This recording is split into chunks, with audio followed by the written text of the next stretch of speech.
여호와를 두려워하는 너희여 그를 찬송할지어다. 야곱의 모든 자손이여 그에게 영광을 돌릴지어다. 너희 이스라엘 모든 자손이여 그를 경외할지어다. 그는 곤고한 자의 곤고를 멸시하거나 싫어하지 아니하시며 그의 얼굴을 그에게서 숨기지 아니하시고 그가 울부짖을 때에 들으셨도다. 큰 회중 가운데에서 나의 찬송은 주께로부터 온 것이니 주를 경외하는 자 앞에서 나의 소원을 갚으리이다. 겸손한 자는 먹고 배부를 것이며 여호와를 찾는 자는 그를 찬송할 것이라. 너희 마음은 영원히 살지어다. 아멘. 프랑스의 마리 앙뚜아네트가 지금까지도 욕을 먹는 이유가 뭐냐면 백성들이 빵이 없습니다. 그렇게 호소했을 때 그녀가 한 말이 뭡니까? 그럼 케이크 먹으면 되지. 마치 우리 그 6.25 때 그렇게 먹을 것이 없었다고 그럴 때 우리 아이들이 그럼 라면 끓이면 먹으면 되지. 그런 얘기를 하는 그 얘기가 회자되는 이유가 뭡니까? 백성들이 빵에 메뉴가 없어서 빵이 없다고 얘기한 게 아니라 그만큼 가난한데 그 가난한 백성들의 마음을 한 나라의 왕비가 마음을 알지 못하고 이해하지 못했다. 그 사실 때문에 지금까지도 회자되고 있지 않습니까? 사람들이 데모를 하고 막 지도자를 원망하는 그 모습들을 보면 그 속에 어떤 내용이 있느냐면 조금이라도 우리의 마음만 좀 읽어달라. 그런 마음들이 있는 것을 우리가 느끼게 됩니다. 예수님이 자기를 깨끗하게 해달라고 찾아온 나병 환자를 직접 만지시고 고쳐주십니다. 근데 예수님이 그렇게 하신 데는 예수님이 그 환자를 고치시고자 하는 의도도 있지만 일반 사람들은 나병 환자를 만지지도 않을 뿐더러 가까이 하지도 않았습니다. 그러나 예수님은 그들에게 가까이 가셔서 그 나병 환자를 위로하시고 그 마음도 치유하고 싶은 주님의 모습을 표현하고 있는 것이죠. 여러분, 그 유경수 여사가 나병 환자들이 있는 섬을 찾아가서 그들의 손을 직접 만지고 그들을 위로했다는 그 얘기가 지금도 회자되는 이유가 뭡니까? 그 아픈 사람들의 마음을 다루는 그런 국민의 어머니 같은, 정말 국민의 어머니였다는 그 마음 때문에 지금도 회자되고 있는 내용이지 않습니까? 일반 사람들은 이 질병 자체를 더럽게 생각하고 두려워하고 가급적이면 가까이 가지 않으려고 그럽니다. 몸의 질병만 그런 게 아니고 사람들의 어려움, 고난의 문제에 대해서도 가까이 가지 않으려 하고 꺼리는 모습들이 있죠. 여러분, 맹모 삼천지교의 원리도 그와 비슷한 것이지 않습니까? 맹자의 어머니가 맹자를 데리고 처음에는 무덤가 옆에 이사를 가서 살았더니 매일같이 맹자가 뭐하고 노느냐면 상여꾼 놀이를 하면서 놀더라는 거죠. 그래서 이래서는 안 되겠다 싶어서 이제는 시장터 옆에 가서 이사를 가서 살았더니 매일같이 장사꾼 놀이를 하면서 놉니다. 그래서 이것도 안 되겠다 싶어서 아이를 데리고 이번에는 서당 근처로 갔더니 그 아이가 드디어 공부하는 흉내를 내더라. 이제 그게 맹모 삼천지교 아닙니까? 그런데 이 얘기는 상여꾼이나 장사꾼들이 들으면 가슴 아플 얘기죠. 그렇지 않습니까? 유교 사상 속에 공부만이 최고라는 그런 가장 높은 덕목으로 생각하는 그런 의미와 함께 세상에는 가까이 하면 안 되는 부류가 있다라는 베이스를 보여주는 것 같은 의미가 있다는 거죠. 그래서 어려운 현실을 가까이 하게 되면 마치 그것이 내게도 옮을 것처럼 생각해서 가까이 하지 않고 피하고 싫어하는 모습이 사람들 속에는 있다는 겁니다. 자, 봉사라는 개념이 봉사라는 개념이 기독교 문명에서 발달이 됐죠.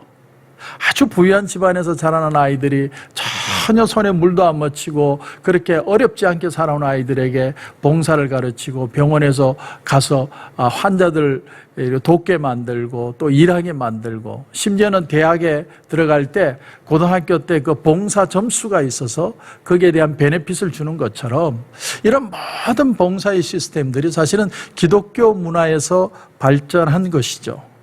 근데 과연 그 봉사하는 사람들이 정말로 내가 마음에서 우러나와서 위로가 돼서 그것을 어릴 때부터 배웠으니까 그 사람을 돕는 건지 아니면 흉내만 내는 건지 그건 알 수 없는 거죠. 누군가는 해야 되는 일이지만 모든 사람들이 그걸 즐거워하지는 않아요. 그래서 그것은 진짜 은사가 있는 것 같습니다. 은사. 우리는 친구도 만나서 즐거워야 만나지 매일같이 만날 때마다 힘든 얘기, 아쉬운 얘기, 돈 빌려달라는 얘기 이런 얘기하면 그 친구도 만나기가 참 꺼려집니다. 형제도 마찬가지죠.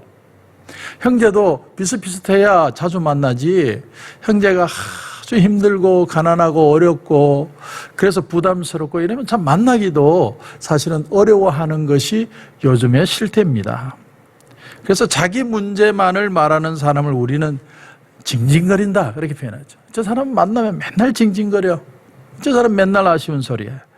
그래서 그 사실을 우리가 알기 때문에 우리는 사람들 앞에 우리의 문제를 드러내는 걸 자꾸 주저하는 겁니다. 혹시 내가 징징거린다고 생각하지는 않을까. 그래서 유일하게 모여서 자식 문제, 남편 문제, 가정 문제를 터놓고 기도를 부탁할 수 있는 곳은 교회밖에 없어요. 교회밖에 없는 거예요. 여러분 동창들 오랜만에 만나서 아쉬운 소리 해보십시오. 아이고 그건 사람들이 좋아하는 얘기가 아니죠. 동창들이 만나면 무슨 얘기합니까? 다 지자랑하죠. 내가 어디가 놀았다, 내가 이만큼 돈 벌었다, 내가 얼마만큼 지위를 가졌다, 전부 지자랑합니다. 그러나 모여서 기도해주고 걱정하고 염려하고 위로해주고 이런 일을 할 수 있는 곳이 교회밖에 없다는 거예요. 그러니까 이 교회 공동체라는 것이 얼마나 귀한지 모릅니다. 사람이 세상을 떠나가는데 그 떠나가는 사람을 두고 노래를 불러주는 것은 교회밖에 없죠. 천국에서 만나보자 그날 아침 거기서. 자, 지금 죽음과 삶이 완전히 나뉘는데 죽음과 삶의 끝자락에서 오히려 소망을 가지고 다시 만날 것을 기대하고 찬양을 부를 수 있는 것은 기독교인밖에 없다는 거예요. 여러분 우리가 평소에는 잘 몰라요. 평소에는 정말 모르고 그냥 삽니다.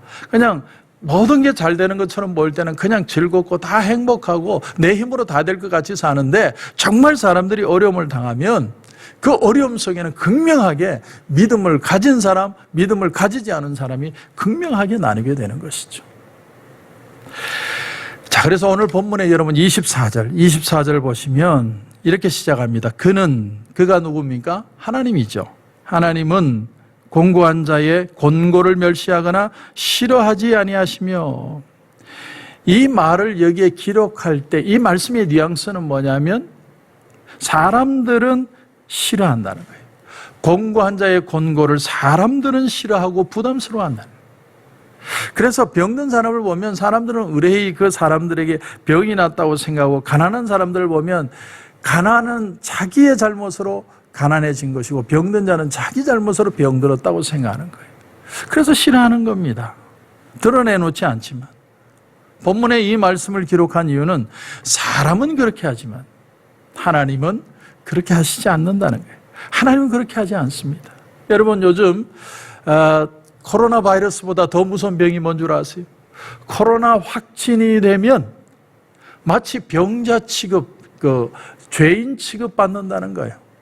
내가 코로나 바이러스 걸린 게 내 잘못이 아닌데 집에서 문 꼭꼭 닫고 정말 철저하게 마스크하고 정말 조심했는데 확진이 되면 저 사람은 죄인이라는 취급을 받는다는 거예요. 낫고 나서도 그렇게 취급받는다는 거예요.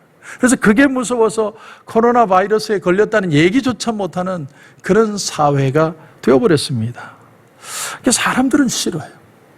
사람들은 자기 잘못이라고 생각해요. 그러나 하나님은 그렇지 않다는 거예요. 오늘 본문을 기록한 목적은 사람들에게 그렇게 하지 말라는 뜻이 아니고 사람들은 그럴지라도 하나님은 그렇지 않다는 걸 보여주시는 겁니다.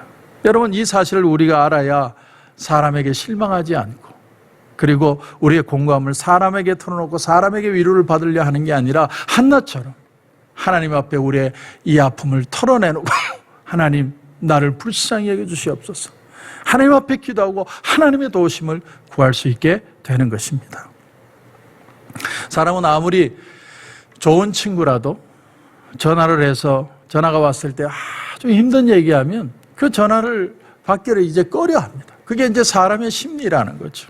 그러나 오늘 본문 말씀에 그의 얼굴을 그에게서 숨기지 아니하시고, 그의 얼굴을 그에게서 숨기지 않으시고, 사람은 얼굴을 숨기죠. 사람은 전화기에 이름을 보면 받지 않습니다. 사람은 피합니다. 그러나 하나님은 그 얼굴을 숨기지 아니하시고 그가 울부짖을 때에 들으셨도다. 할렐루야. 그가 울부짖을 때 들으셨도다. 그러므로 공고함 중에 있는 사람이, 어려운 형편에 있는 사람들이 어려운 가운데도 얼굴이 어둡지 않고 마음이 밝을 수 있는 이유가 뭐냐? 하나님 앞에 자신의 괴로움을 털어놓고 하나님 앞에 나의 아쉬움을 하소연하면 하나님이 그 기도를 들으신다는 사실을 내가 믿기 때문이죠. 하나님이 나와 함께 하심을 믿기 때문입니다.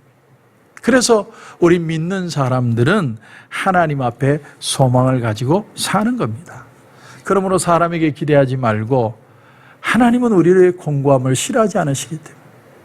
너는 왜 올 때마다 아쉬운 소리 하냐? 하나님 절대로 그러지 않습니다. 오히려 아쉬운 소리 하는 걸 기뻐하십니다. 하나님 우리를 충분히 위로하실 분이고 우리를 새 힘으로 우리를 일으켜 세우시는 분이시다는 사실. 그래서 예수님이 뭐라고 그러십니까? 금식할 때 슬픈 얼굴을 하지 말라. 왜냐하면 사람들에게 슬픈 얼굴로 티를 내봐야 그들이 그 소리를 듣는 게 아니라 결국 우리 기도를 들으실 분은 하나님밖에 없기 때문에 금식하면서 슬픈 기색을 내지 말라는 겁니다. 피얼스 목사님이라는 분이 말씀하신 내용입니다. 한 도시 사람이 시골에 가서 이제 살게 되겠습니다. 정착을 해서. 그래서 아주 좋은 젖소 한 마리를 샀습니다. 그리고 이제 아침마다 그 젖소에 우유를 짜서 이제 식구가 먹고 사는 거예요. 그런데 어느 날 보니까 이 젖소가 갑자기 점점 마르더니 젖도 안 나오는 거예요. 그래서 가축병원에 들어가 보니까 소는 아무 이상이 없어요. 그래서 어느 날 이 농부가, 그 옆집에 사는 농부가 찾아와서 묻기를 혹시 하루에 젖을 어느 정도 짜십니까? 이렇게 물었다는 거죠. 그러니까 그 도시 사람이 하는 말이 뭐냐면 우리 가족이 셋인데 셋이 다 먹을 때는 3잔 짜고 그렇지 않을 때는 뭐 2잔도 짜고 1잔도 짜고 그랬습니다. 그랬더니 그 농부가 하는 말이 그러니까 젖이 안 나오죠. 그러니까 젖이 안 나오죠. 남은 젖들을 다 짜내줘야 계속 새로운 젖이 나올 수 있는 겁니다. 그렇게 가르쳐 주더라는 것이죠. 그렇습니다, 여러분. 우리 신앙생활도 마찬가지입니다. 내가 하나님 앞에 나와서 오늘도 기도하고 하나님 앞에 매달리는 이유는 은혜는요, 샘 솟는 것과 같다는 거예요. 은혜는 어느 날 그냥 한번 세게 기도하고 한 몇 달 쉬고 또 기도하고 그리고 또 한참 쉬고 이렇게 은혜가 오는 게 아니라 매일같이 습관적으로 하나님 앞에 기도하고 매달리면 은혜는 계속 샘물처럼 우리 속에 솟아나는 거예요. 여러분, 위로하시는 하나님을 구하시겠습니까? 위로가 없는 세상을 보시겠습니까? 오늘 이 새벽에도 우리를 정말 위로하시는 주님을 의지하고 승리하시는 저와 여러분이 되시길 주님의 이름으로 축원합니다. 기도드리겠습니다. 하나님 은혜를 감사합니다. 오늘 이 새벽에도 우리가 믿음으로 기도하며 주님 앞에 나갑니다. 공고한 자의 그 아픔을, 슬픔을 들으시는 주님, 오늘 그 주님께서 우리의 기도에 응답하심을 믿고 믿음으로 기도합니다. 이 세상에 아무리 난리가 나고 어려움이 있어도, 세상은 우리의 모습을 몰라도, 세상 풍조는 갈리어도 우리는 주님의 은혜를 붙들고 날마다 샘솟는 은혜로 승리하는 삶이 되게 하여 주옵소서. 절대로 우리를 버리지 않으실 주님의 은혜로 승리하는 귀한 하루가 되게 하여 주시옵소서. 오늘도 기도하는 가운데 큰 은혜 주실 줄 믿고 예수님의 이름으로 기도드립니다. 아멘.